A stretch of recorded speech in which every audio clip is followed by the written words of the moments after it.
Chapter 26. It was at the end of the summer of 1895 that I embarked for the Old World. My grandfather had just celebrated his 76th birthday and had written tearful letters to me and my mother. He was eager to see me, even if it were only once, before his death.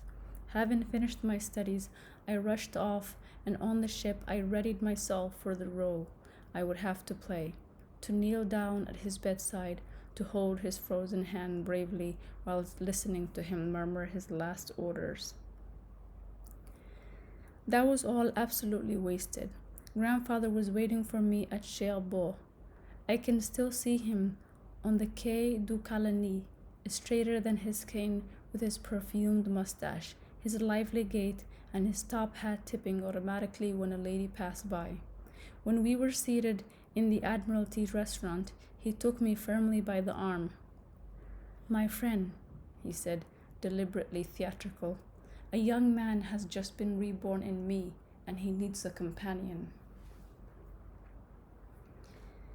I was wrong to take his words lightly. Our time there was a whirl.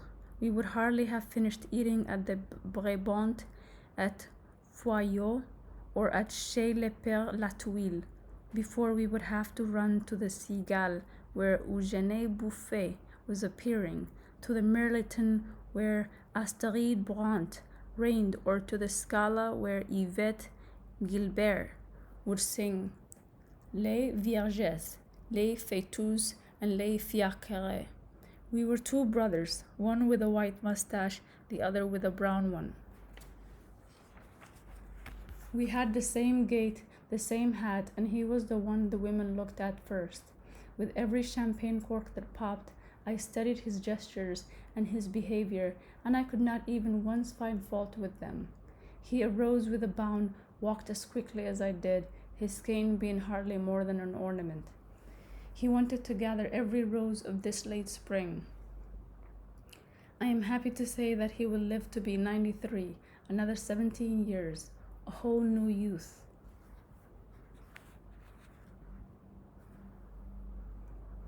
One evening, he took me to dine at Douran in the Place de la Madeleine.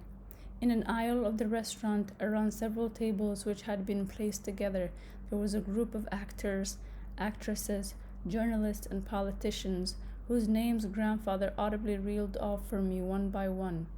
In the middle of these celebrities, there was an empty chair, but soon a man arrived, and I realized that the place had been saved for him. He was immediately surrounded and adulated. Every last word of his gave rise to exclamations and laughs. My grandfather stood up and made a sign to me to follow him. "Come on, I must present you to my cousin Anari." As he said that, he dragged me over to him. The two cousins greeted each other before returning to me. "My American grandson. He wanted to meet you so much." I did not hide my surprise too well, and the man looked at me with some skepticism before stating, "Let him come and see me tomorrow morning after I have had my tricycle ride." It was only upon sitting back at my table that I realized to whom I had been presented. My grandfather was very eager for me to know him, and had spoken of him often with an irritating pride of clan. It is true that the aforementioned cousin, who was little known on my side of the Atlantic, was more famous in France than Sarah Bernhardt, as he was Victor Henri de Rochefort-Lucé, now known in democratic France as Henri Rochefort, a marquise and a communard, former deputy, minister, and convict. He had been deported to New Caledonia by the regular troops. In 1874, he effected a swashbuckling escape which inflamed his contemporaries' imagination, and which Edouard Manet depicted in his painting, The Flight of Rochefort. However, in 1889, he was sent off into exile again for having plotted against the Republic with General Boulanger, and it was from London that he managed his influential newspaper, L'Intransigeant. Returning in 1895 thanks to an amnesty, he had been welcomed back by 200,000 delirious Parisians, both Balanquis and Boulangis, revolutionaries of the left and the right, idealists and demagogues. He had been made the spokesman of 100 different and contradictory causes. I knew all of that, but I was unaware of the most important thing.